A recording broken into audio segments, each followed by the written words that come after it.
One of the toughest challenges for L&D leaders is proving value.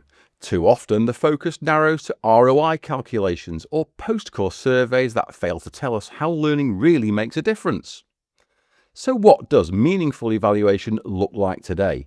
And how can feedback become a genuine driver of improvement?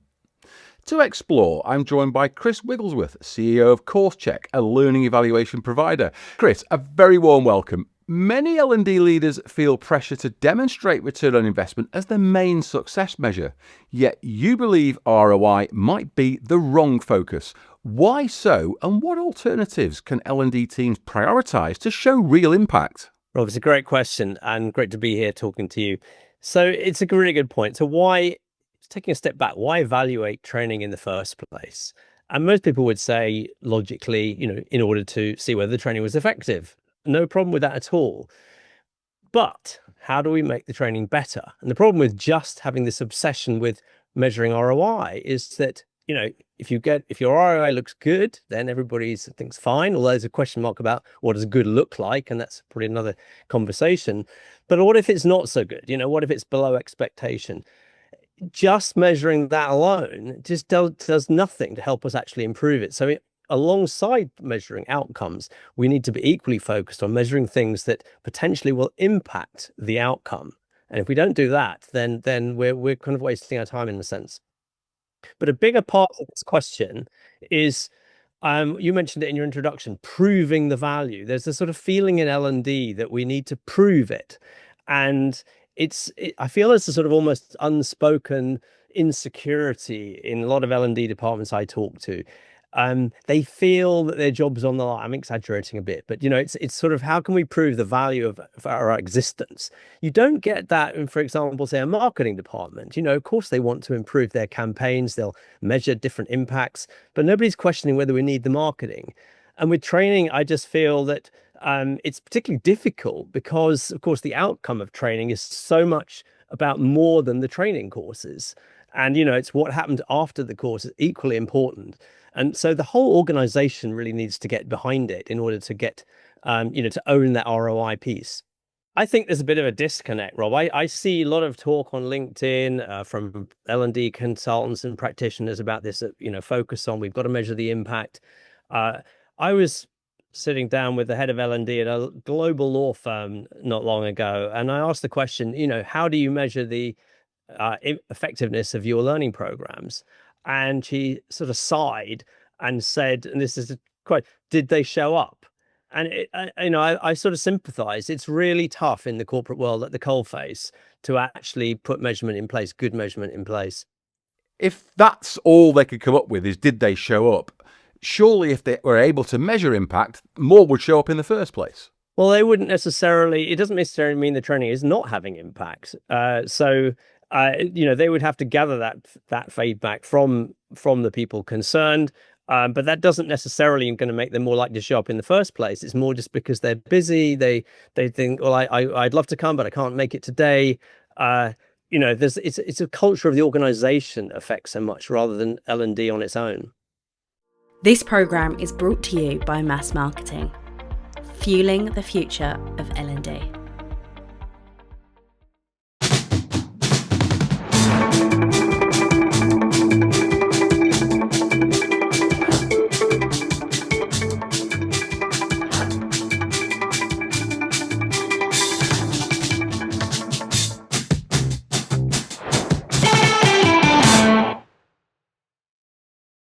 Post-course surveys are a staple of evaluation in L&D, and their design can make the difference between surface-level feedback and generating real insight.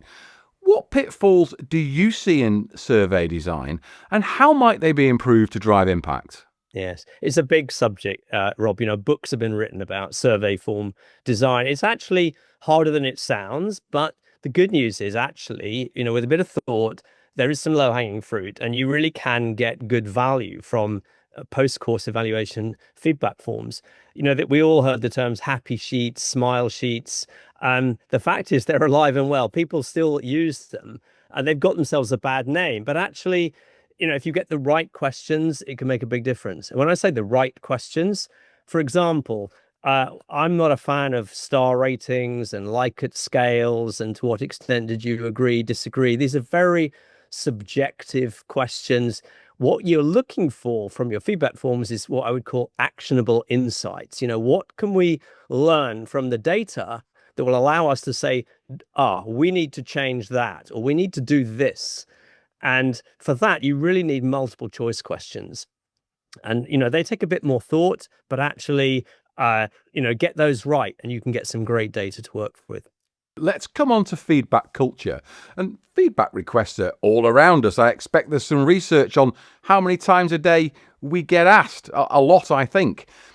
The way feedback is requested can determine whether responses are superficial or genuinely useful, as you've just been saying. What steps can people take here? Yes, it's an area that's often overlooked, Rob. I mean, how to ask for feedback, and you're right. It really makes a big difference in the training world. We're blessed because actually there is this opportunity for instructors to collect feedback on the spot and get 100% response rates, and that's absolutely gold dust. But in terms of getting good quality data, not just everyone to do it, the instructors really need to introduce the topic and explain to people that, don't be shy. We really want to know what we could have done better here, giving them permission to be constructively critical, if you like, using expressions like we, not I, we would like to know. And telling them not to be shy, make it a group activity. It's important to us here. So we're all going to spend a couple of minutes doing it, not just, if you've got time, if you have to rush off, don't worry, you can do it later. No, make it serious and, you'll get great feedback, great quality feedback, I should say. Looking ahead, how do you see learning evaluation evolving, particularly with advances in digital feedback tools and AI? Where might L&D leaders invest their attention now to get ahead of the curve? Yes, well, AI is the obvious one. Everyone is talking about it. I often say that when it comes to feedback, you'll have sort of score-based questions, but you'll also have free text questions. And I often say that it's the free text questions where the treasure lies. If you can understand what people are saying in words, you often get real insight from that in a way that you can't from the numbers. And of course, when you're operating at scale, we can all read a few comments, but if we're running, a program over many months, we may have hundreds or possibly thousands of comments. Suddenly, that's a task that we just couldn't do manually. And so that's what's quite exciting about it. It's actually not just doing something faster. It's doing something that you could never have done before. And you can create structured reports with AI. We've got customers who run apprenticeship course training, and they'll get reports for Ofsted, generated from comments. It's a fantastic tool to that. Well, Chris, thank you for sharing your insights. You've given us a lot to think about in terms of shifting the evaluation conversation beyond ROI, making feedback more meaningful, and of course, looking at the new tools that will help shape the future. It's been a real pleasure having you with us today. Chris Wigglesworth, thank you. Thank you very much, Rob. This programme is brought to you by Mass Marketing, fueling the future of L&D.